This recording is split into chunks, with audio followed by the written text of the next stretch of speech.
Hello everybody, Model Man Frank here, trying to get my CA unplugged. Thought I'd go early on my broadcast just so I could kind of fix what I was working on here. How's everybody doing today? Hope everybody's weekend went well. I hope everybody's weekend was uneventful. Mine was, for the most part. As you can see, I'm sitting at my workbench, and I wanted you guys to see. This is a little bit of how the workbench kind of is set up. I'm actually using the cam system on my computer here, so I can swivel around. As you can see, as I posted on the community board, I got a 3D printer and learning how to use it. One thing I have learned: can't do very much printing into summertime because this room gets very hot. Yes, I have an AC unit in here, but it only cools enough. By midday, it's already hot by almost 88 degrees in here. In that corner alone, just without the printer even being turned on, it gets almost into the 90s. So I'm going to have to wait until cooler weather comes before I start printing at least my first prints coming out of it. For right now, I'm still learning Ultra Cura website. I'm learning how to run the feeds, how to run the machine itself, and how to transfer the free programs, which I'm finding on Thinkiverse and Cult 3D X. I think it's Cult 3D. I'm trying to find those items and put them into my computer and learn them how to do the slicing and all that sort of stuff that I need to learn. Bring this mic down here so you can hear me a little bit better. So there's a lot of things for me to learn. I really always wanted a 3D printer, and I really thank a friend for giving it to me. Tony, if you're watching this show, thank you very much for giving me giving it to me, and I'll put it to good use. And if you need anything after I've learned how to use it, I'll be more than happy to help you out and print something out for you once that is learned. I wanted to touch base on some. So I posted a short video about the AN-225. Now I know I'll probably get pushback on this. I'm going to tell you the aviation history truth of this aircraft. Many of the people that I've noticed a lot of comments on the AN-225. And I know it's mostly people that live in Ukraine, and the Ukrainians were very proud of their aircraft. They called it, the plane, the aircraft of Ukraine. But I don't think a lot of people understand that plane was originally designed with one goal in mind: to carry the Soviet space shuttle. It was bankrolled by the Soviet Union before the Soviet Union fell. And I mean, yeah, communism still exists. Communism never fell. But the aircraft was designed with one sole purpose. I had been thinking about this for the longest, since Wednesday. You know what? On Sunday, I'm going to, on my side, kind of talk about this plane. And yeah, we'll talk about, like I said, we're going to talk about model aviation too, and I wanted to show you guys some stuff. But first of all, I want to talk about the AN-225. The AN-225 was first originally was a thought back in the late 1970s, early 1970s, as a bigger version of the AN-125 124. Antonov actually looked into designing a larger aircraft, but the Soviet Union needed some way to transport something that they were working on, and that was the Buran, which was the Soviet space shuttle. The Soviets tried transporting the aircraft any other way, but they never really could do so. So here's a picture of the plane. Now, set the record straight. There were only 2 planes built. Okay, there were only 2 aircraft built. The second one was not completed. The first one was, and that's the one that you see flying right here. Okay. The aircraft was built specifically to carry that space shuttle. Space shuttle flew a number of times. Nobody was on board. It was done through remote control, and it went up to space. It didn't do a lot of flying. As a matter of fact, when it first flew, the Soviet space shuttle, it had regular engines on it, and they wanted to make sure that the thing could fly, so it took off and flew like that. I don't think it went up to space. I think it went up to space once. I may be mistaken on that. I'm sure somebody will recorrect me. But this aircraft was designed with only one purpose, was to fly the Soviet space shuttle. So after the Soviet Union fell, the aircraft fell into disrepair, like many airplanes of the Soviet Air Force. The Soviet Air Force canceled the Buran and the Soviet space shuttle. They just didn't have money to fly it, so they continued to fly rockets because they had the Mir space station up there. So with that going on, the plane just sat for literally almost a decade. Almost a full decade. The airplane sat. Pieces had started to disappear from the plane, and it was private investors that went to the newly established Ukrainian government and said, "Listen, we'd like to take possession of the plane and help you guys rebuild it and put it into use as a cargo plane." So the plane would be flown as a cargo aircraft. American investors, British investors, started flying these planes and using them. The aircraft had some parts that were missing. I think one of the motors was gone. So airframe number 2, or airframe number 1, I believe it was. I'm sorry. This is airframe number 1. Airframe number 2 was used. EQRC, welcome to the show. Airframe number 2 was used for parts for airframe number 1. And the aircraft was eventually put back into the air. The company that owned the aircraft and the Ukrainian government went ahead and started flying the airplane around, using it for humanitarian purposes to shuffle food around. They used it to fly expensive cars back and forth to different auto shows. Lamborghini rented it. A couple of other companies used to take them to the auto shows. Race cars were put on it. I think one time it actually flew if I'm not mistaken, it was a locomotive that was actually loaded onto the thing and flown somewhere. But the aircraft was utilized extensively. Recently, the plane had not been flown for a while. It started to slow down in the amount of flights that it was doing. It wasn't doing as much flying as it had first been originated. It's expensive to fly these planes. You're not flying a 4-engine plane, which is a 747.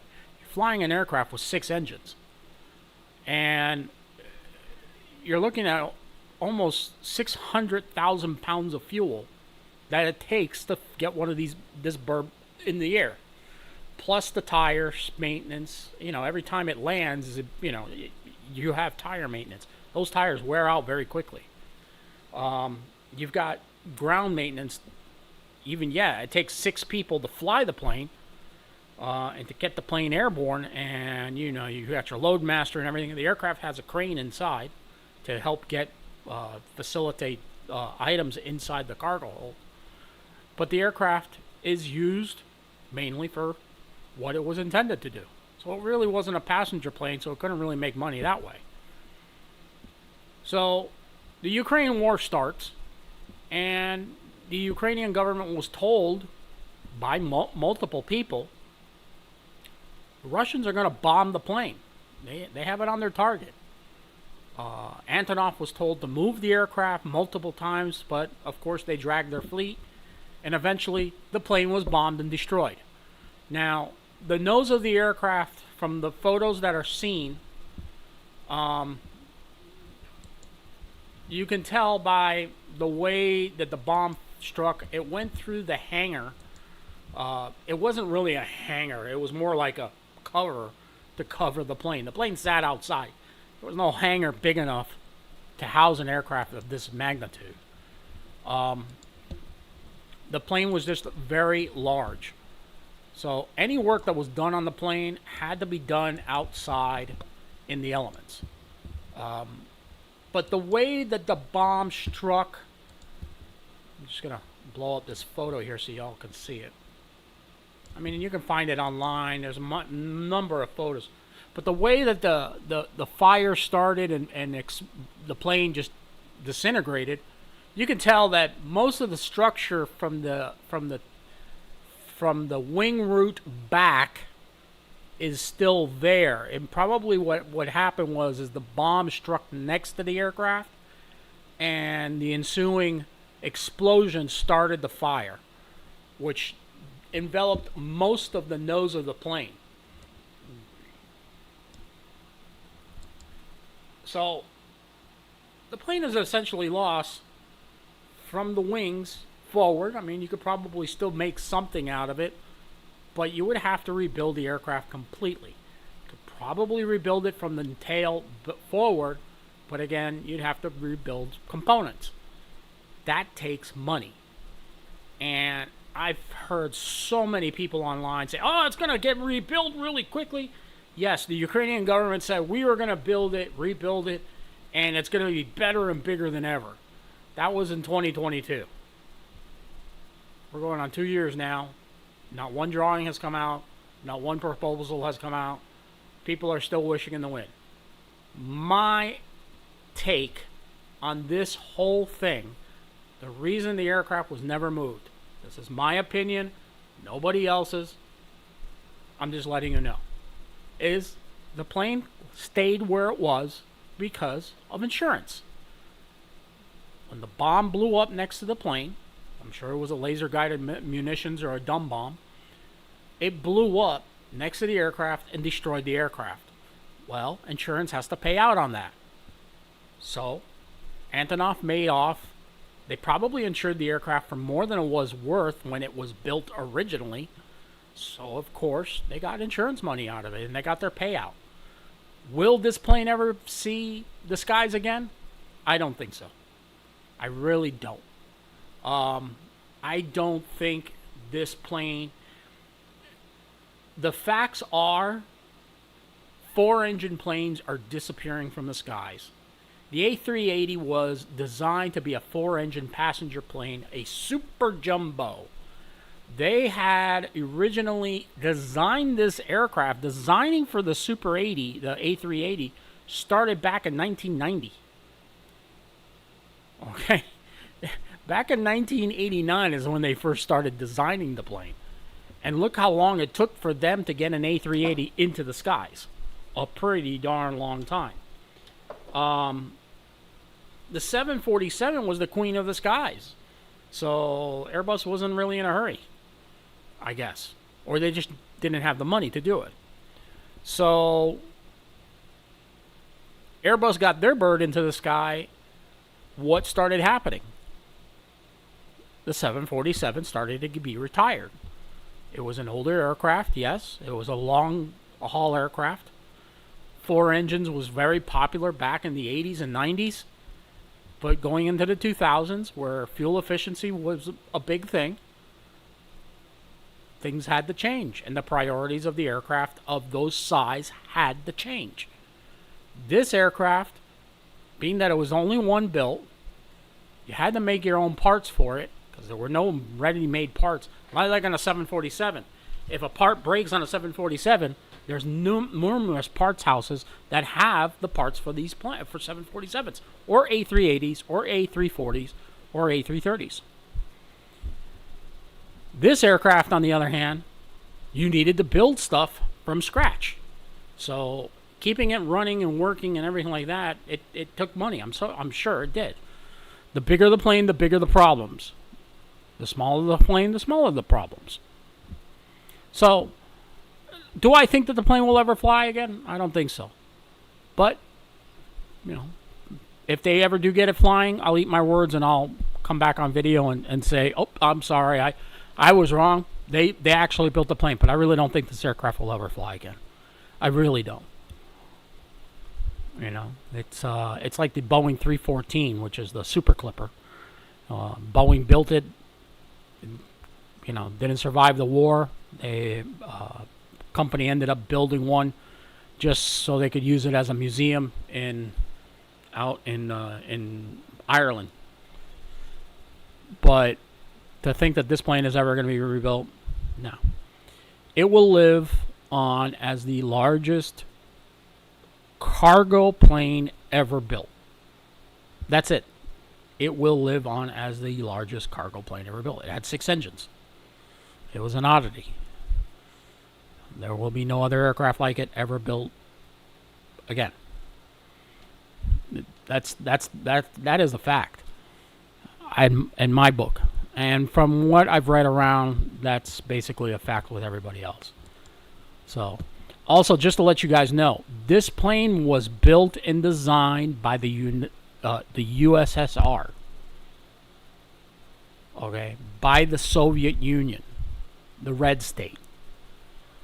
When Putin was in charge, he was working for the KGB at the time, which is still operative now, but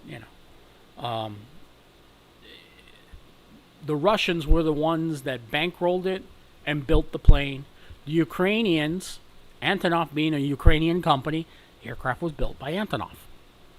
Yes, it was housed in Ukraine, but it was built by the Russians. The Russians were the ones that built it. They thought of the idea. They didn't think of the idea. Antonov thought of the idea and made the proposal, and they were the ones tasked to build the aircraft. So, that is it on that plane. Let it live long in our memories. I think I saw it once at EWR, which is Newark International. I was taxiing around, and I saw it there at I guess they were doing humanitarian aid. It was back in the 1990s, late 90s, 1990s. So, just before the 2000 mark. So, getting to RC planes, as I was going to start up. As you can see, the shop, you can now see all the planes that I've built behind me. You see the Puss Moth, you see F-86, there's the Storch up there. So this is a better outlook. This is how we'll probably do our podcast for now. We may maybe put this here, and maybe sometimes I'll put it here, and we'll do a podcast here also. So today I'm talking about RC planes. Right now I'm still working on the Hellcat. As you can see, it kind of sitting down right back there behind my elbow here. I put everything here because all my tools, when you're building airplanes, you want to make sure that all your tools are like right there. So I wanted everything to kind of be where I could find it. I have a toolbox that's down here. Actually, if I pulled this drawer open, you could probably see it. You see, this is my toolbox here. I got a lot of tools in here. I can put items underneath. I got a printer here. I got another computer over here, and I've got the 3D printer over there. some of the things that I hope to be able to do on the 3D printer is prop cones. I found a couple of 3D files of making prop cones. These things are gotten expensive. I remember they used to be like $1, and they went up to like $5. Now they're like $20. It's cheaper for me to just print it out in 3D when I need one. Filament costs as for a large roll of filament, I can get them as low as $13. Filament is getting cheaper. And again, as long as I learn how to use the printer properly, I can print these things out and actually have a little bit more fun doing so. I also want to get into plastic building again. I used to build a lot of plastic models. Every now and then I'd like to build one or two. I've got Starship Enterprises, that 2 of them that would be really nice to put on. Oh, you're on hold for a back order? Sorry guys, I'm reading EQRC and some of the comments down there. You know, some things are on back order for certain motors. Really good thing to do is make sure, if you belong to a model airplane group like I do, sometimes, you know, a guy crashes an airplane and they don't want anything to do with it. They'll throw it in the garbage, or they'll cannibalize it for parts. And some guys, they just don't want to have anything to do with the plane, so they'll throw it in the garbage and not even take anything off.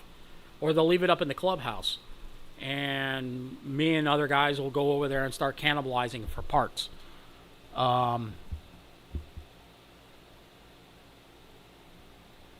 You know, cannibalizing other aircraft to keep other planes flying is a great idea. Especially if it's, you know, a plane like this, like the F-86. If you can find another F-86, or you can use other components to rig it. And now, if you're thinking outside the box, if you think outside the box, hold on a second, I got a little smudge here. Just got that off. Hold on. If you think outside the box and you can use multi-mediums like resin and fiberglass to fix your aircraft, so be it. Go ahead and do it. That's the best way to do so, and it'll help out. You need 4 for. Oh, you're gonna build the B-17. Sorry guys, again, I'm looking at the comments down below. EQRC is talking about a B-17. That's pretty cool. That's really cool. So what's being worked on the bench as of right now? Nothing, because I just finished cleaning the bench, but I did bring some projects that I'm working on. One of them is this trainer. Here's the fuselage. Landing gear. This is an old fuselage. It's STS-40. I shared a video and I shared a post on this airplane. You can find the plans. You can find the plans for this aircraft on Outer Zone. I'll put a link in the description box below if you want to find the plans for this plane. Again, if you ever see stuff on Outer Zone and you want to build it, the best way to do it is to put it on a USB chip, or send the file to a print shop like Staples. Go to Staples. Don't go to Office Max. Or I mean Office Depot. I can't stand Office Depot. Or you can find somebody online that would print this stuff out. Find a print shop that would print files. Talk to them. Say, hey, do you do blueprints? How much do they cost? And print it out in a blueprint format. That way you can have and build your own aircraft. This plane, being that it was a kit, it already had the pre-cut wood, so I used that. If I wanted to build it from scratch, I could do this with foam board. I mean, look at the way it looks.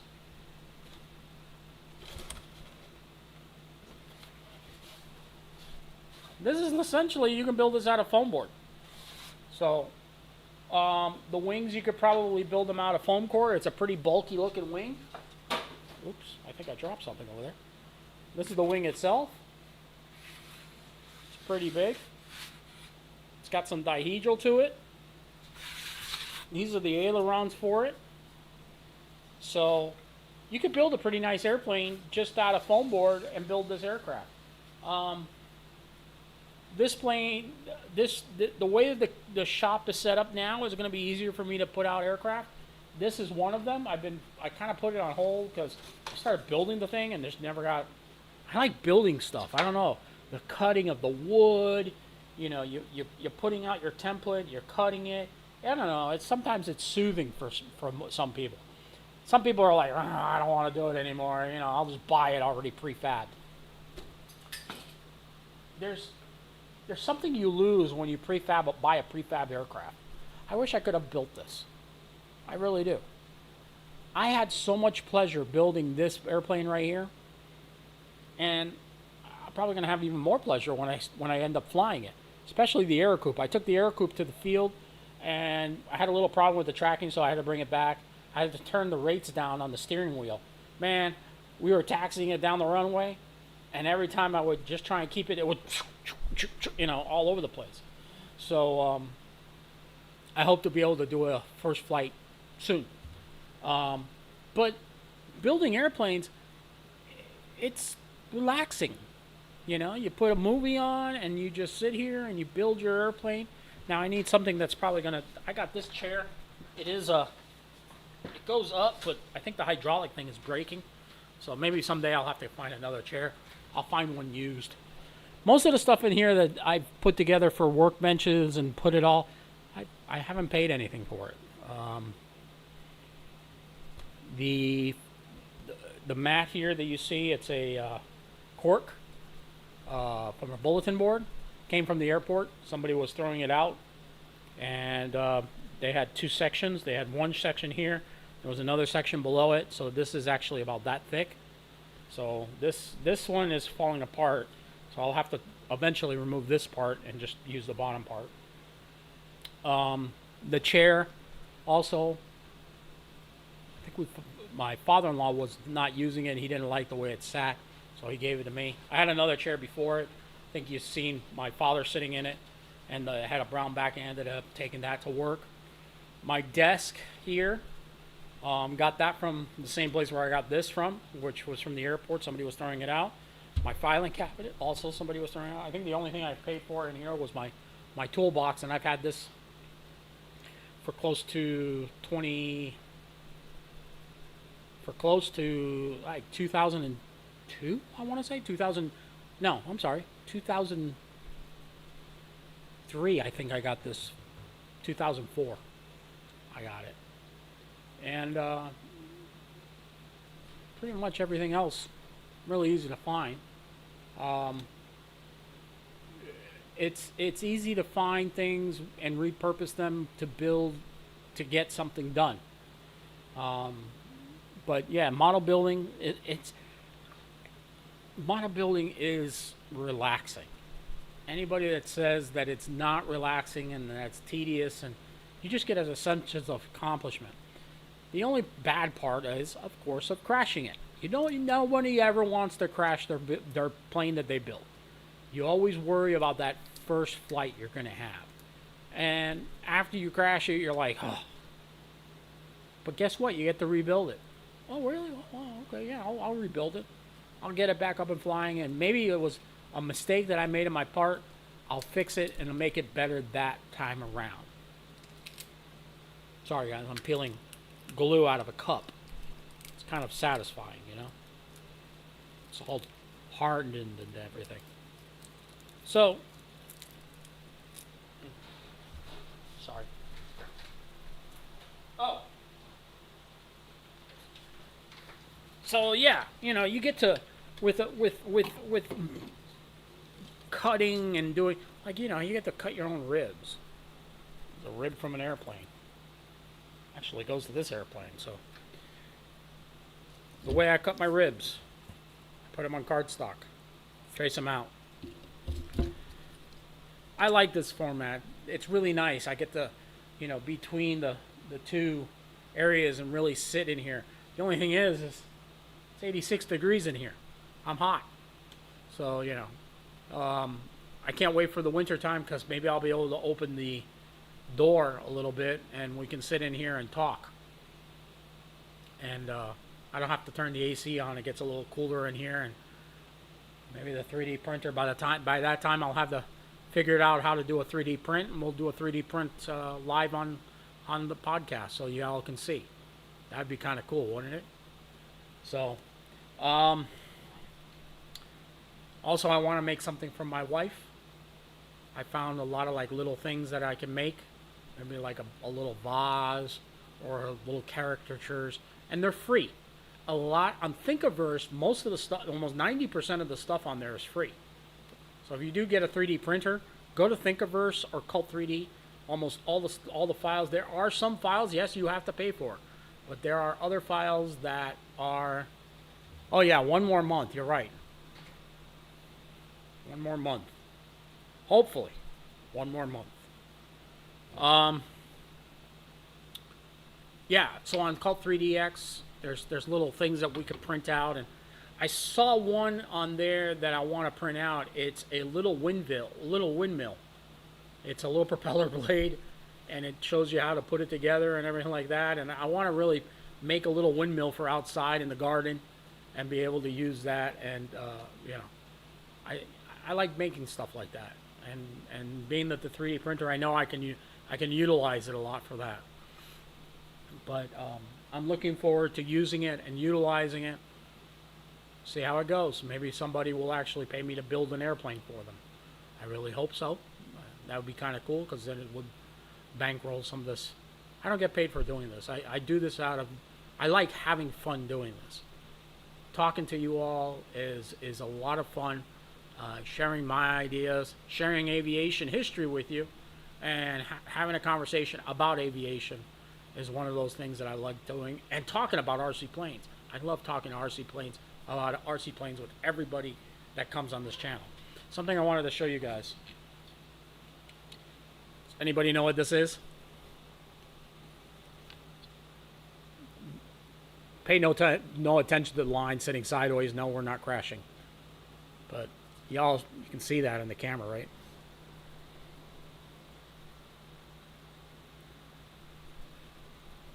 It's very heavy. So hopefully maybe some of you know what this is. I got this for free from the airport when I used to work for the FBO.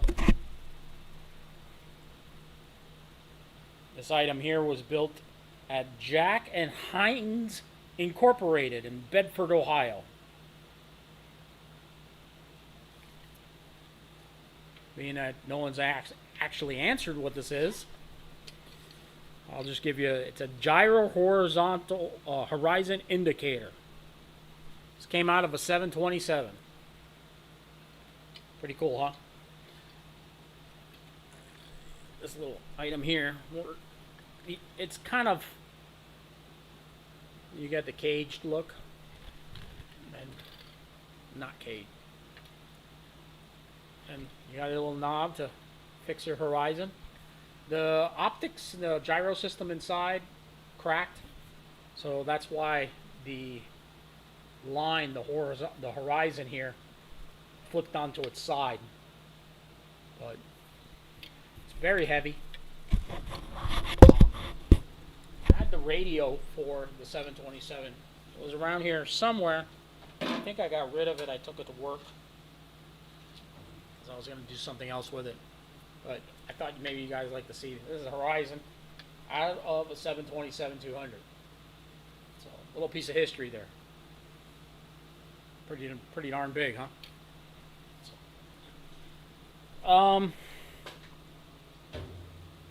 So yeah. The ST40 will be, I'm going to go back to working on it this week. Work a little bit on it. I got to finish the Hellcat. Like I said, I start working in here like early in the mornings on Saturdays, and it's cool. I can get on my computer, I check my emails, I put a video on, and I start, plugging away at something, or I have to do something around the house. I can start doing it. It gets kind of, still stays cool in here. by about 1 o'clock, it's 90 degrees in here. So I'll end up shutting off the AC and going inside. On Sundays, I usually stay in here all day. Not for nothing, I'm usually cleaning, or I try and work on some of the planes that I have in here. Like I said, got a number of them. Got the tail back on the Liberty Sport. Got it actually working, got it glued together. I actually I'm going to show you guys a quickie. Swing the camera around here so you can see it.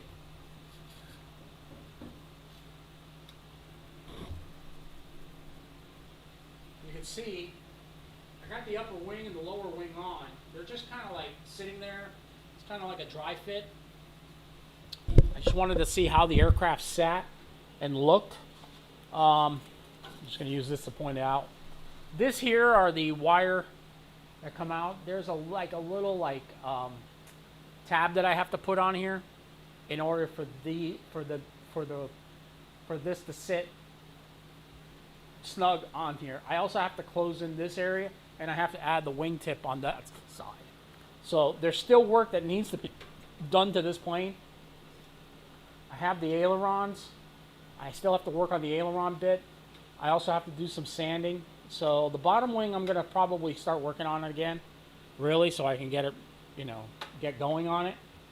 The fuselage itself is pretty much ready for covering. I already have the servos, which are metal geared servos. I have them already installed in the aircraft. I have the tail surfaces, as you can see. They're already put together also. Just the wings are the ones. And I also have the motor installed in the front. So I really have almost everything to go on there as is. Isn't that cool? This is really cool. I probably get a little lazy Susan for the bottom here so I could swing you guys around whenever I... But eventually, one of the things I really would like to do is put in an actual webcam so I can maneuver it and show you guys around and different stuff in here. But that's a project much later down the road. Like I said, it's something that I could think of doing much later. So, where were we?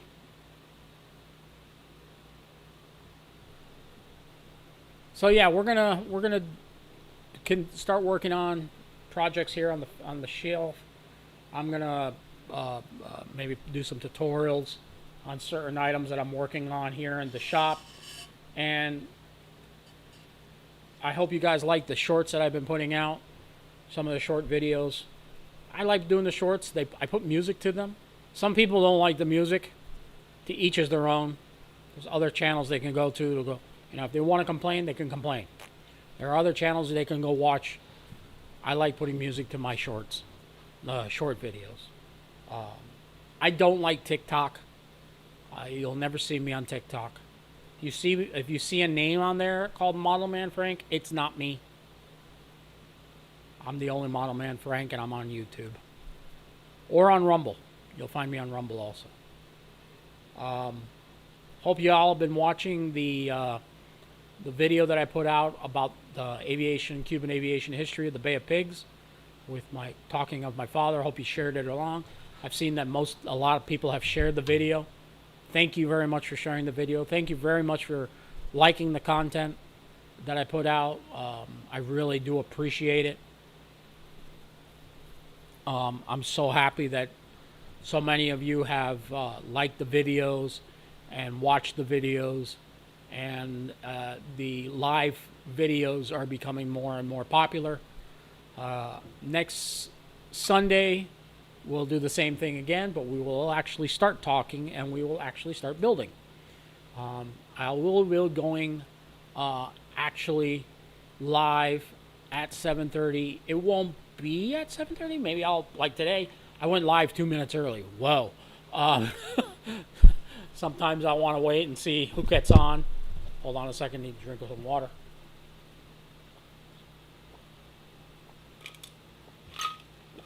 Refreshing water, very good. Brought to you by Yeti.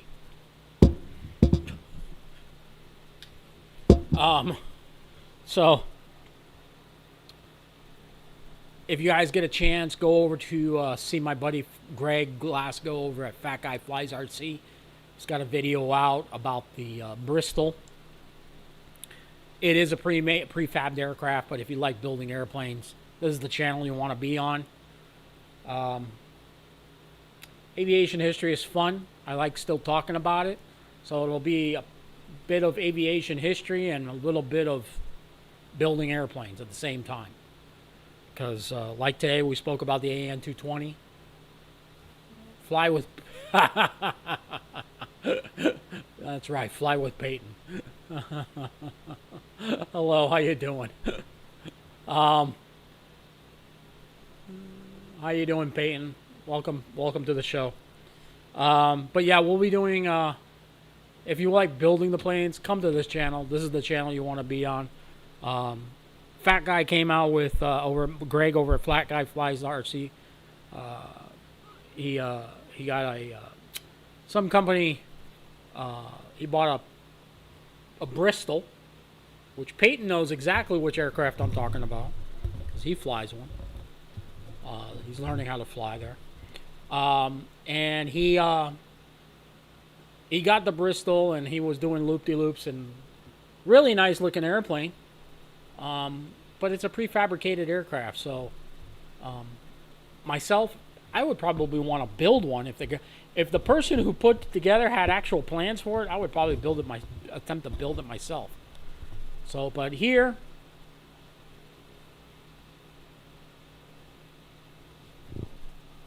It is a lot of fun. Here we will be building. I think in the next couple of videos we'll be finishing this up. I did fly gliders this week, so got to talk to you about this. The glider video you see of me crashing, that glider has had a storied history. That glider was given to me by Charlie, who's one of our club members. He didn't want to fly it anymore. Now I know why. Plane is a bat out of hell. I took the plane, I put a motor on it, flew it 2 or 3 times. You have to put it together because the wing's huge. It's I would say it's bigger than the Bird of Time wing, which is right above me. I think it's about 140-inch wingspan on it. That's because the fuselage is very wide. So I just finished rebuilding it after a crash number 15. The plane was built with a not negative, but straight, no dihedral whatsoever. Most dihedral is kind of your wings are like this. This is a dihedral aircraft.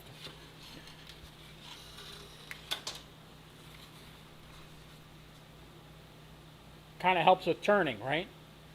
So gliders have more dihedral where it kind of flips up over here, because usually it's just you just have on RC gliders you only have like 2 surfaces that move. You have your elevator and your rudder, and that's how you turn. You kind of like do a kind of skid turn, and it kind of like helps the aircraft turn through the air. This one does not have that. This one has ailerons, rudder, and elevator control. This one just has ailerons. It doesn't have flaps like some of the new gliders that we have out that, FMS builds or Horizon Hills. Most of my gliders that are above me are all 2-channel. Elevator, and rudder. Sorry, fishtail. And the throttle, because I use motors to get them up to altitude. This glider, on the other hand, has ailerons, rudder, elevator, and throttle, and it's fiberglass, so it's heavy. And so Mike was helping me. He was going to hand launch it for me. He launched it, and I started to pull up on the elevator a little bit and started to try and give it some sort of momentum to go to one. The minute the plane got launched, it rolled over and crashed. Crash number 16. Before me, the plane was owned by Charlie. Charlie had crashed it already like a couple of times. I can tell by all the repairs that have been done to the plane. Before Charlie, Mike owned the plane. The gentleman you see flying up, tossing the plane in the video, helped me toss the plane up into the air to get it flying. He owned the aircraft, and it crashed a couple of times with him. And then before him, somebody else owned the airplane. So we don't even know. We can't. He doesn't even remember who owned the plane before him. So Lord knows how many people have actually owned this plane. So I got the plane. I put it back together, and I don't know. This is where it looks like now. Oops.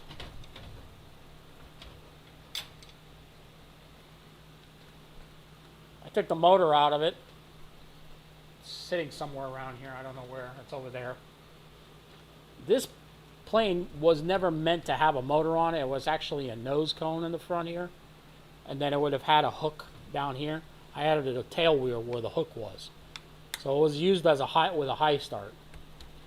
But somebody had fitted a motor on it. Will I rebuild it? I don't know. Will I use a 3D printer? I mean, I could probably 3D print the nose from this section here forward and rebuild something and kind of make it look structural and maybe build a canopy out of 3D print. I don't know what I'm going to do and how I'm going to get it back up in the air, but we'll see what happens. If not, cut the tail off and put it up for display up at the model airplane field as an aircraft that, I mean, most of the guys are telling me to throw it in a wood chipper. I did get the plane for free, so we'll see. We'll see what happens. I don't know. It'll probably sit here for a little while before I figure out what to do with it. Maybe I'll most likely give it to somebody else and say, here, you can have a go on it. Maybe if Peyton wants to come down, maybe I'll give it to him and see if he wants to have a go at it and putting it back together and get it flying.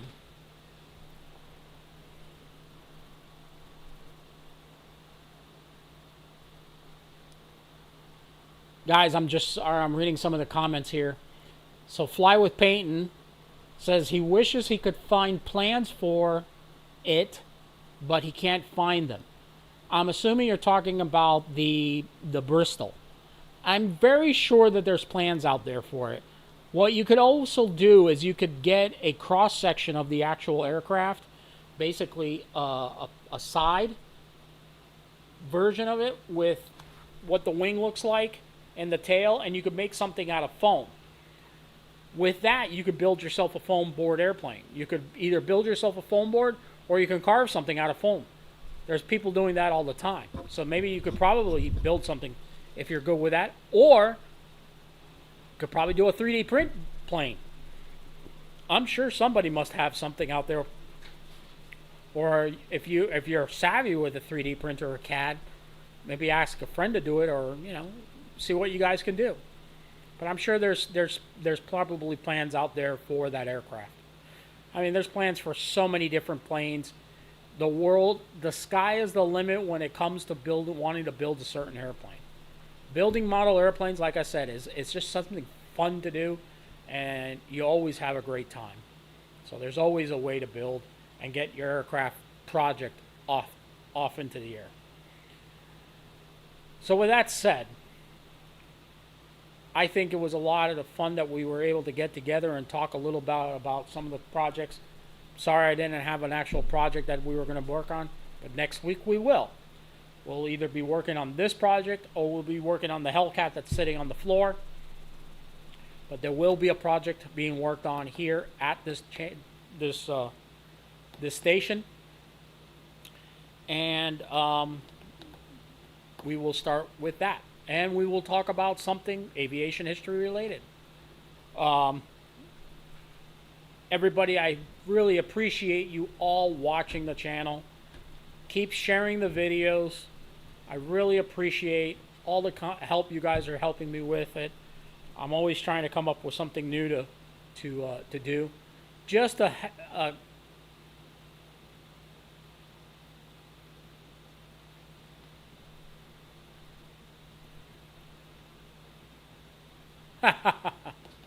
No, you got to learn to build some of your planes yourself, man. But we're gonna talk. How do you want to build? Let me ask you guys. How is it some of the mediums that you want to build your airplanes with? I mean, if you got plans for a TBM Avenger, there are plans on outerzone.com to build the TBM Avenger, and you can build it yourself. You have the ways and means to do so. So trust me, it's very easy to build a TBM Avenger or a TBF Avenger. Do you know the difference between the TBF and the TBM? There's a reason. There is a difference. The way that the TBM and the TBF. Why are they both? It's same aircraft, the Avenger, but why do they have two different designation terms? Torpedo Bomber F or Torpedo Bomber M. The TBF was built by Ford Motor Company, hence the TBF. Torpedo Bomber Ford, built by Ford. TBM was built by General Motors. TBM.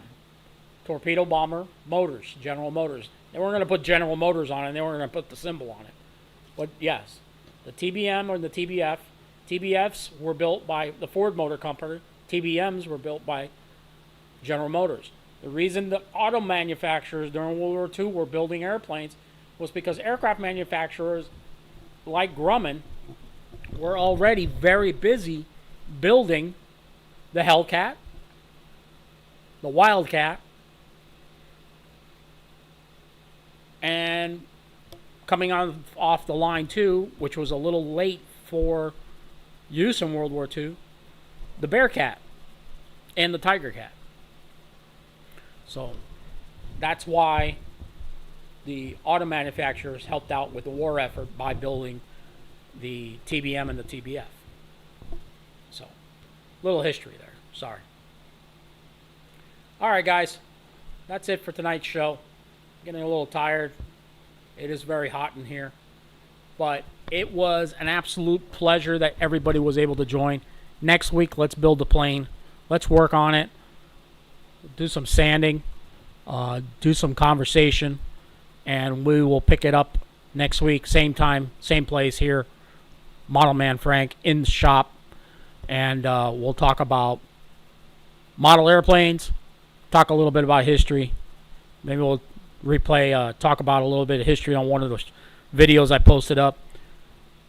Keep sharing the shorts, my tutorials, and share the videos, and share the live talk. Everybody has patience, man. If you have patience to learn how to fly a plane, EQ, RC, you have the patience to build it. Trust me. So, let's get together. Let's talk some planes next week. Let's talk even more. We'll talk about building. Watch me here. Maybe what we'll do is I'll whip out some plans and I'll show you guys how to cut out plans for an airplane. Again, thank you very much for watching tonight, guys. You guys have a great week. Enjoy. And we will pick it up next week at the same time, 7:30 p.m. Eastern. Talk to you guys later, guys. Have a good night. Model Man Frank out.